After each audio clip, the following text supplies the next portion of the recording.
On paragraph 17, dun sa supplemental budget niya, she goes on to mention, kasi binanggit na po niya na may reward system nga dun sa Davao. She also mentioned the Davao Death Sir, Squad.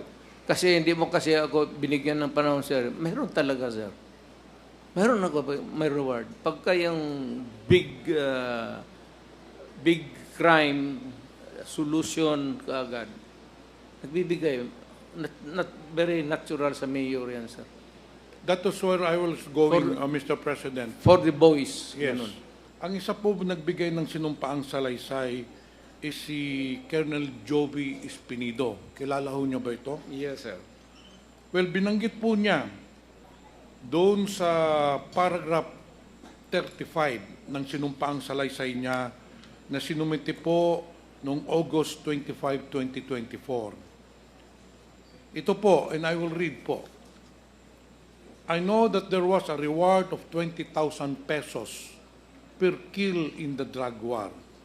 So in short, Mr. President, Mr. Chair, itong statement po ni Joby Espinido, kino-corroborate din po dun sa statement ni Colonel Garma na nagbibigay po ng 20,000 pesos for every kill.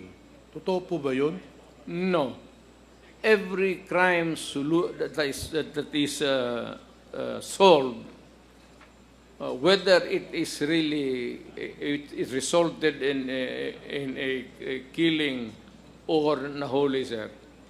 Basta yung droga, mainit ako, sabi ko, nagbibigay ako ng reward. Pero it does not presuppose na magbayad ako ng 20,000 para patayin yung drogista. Nagbibigay ako talaga, sir, ng alam ng lahat yan. I support the police. And if, kung malaki ang nahuli nila, binibigyan ko sila ng tip for the boys nga.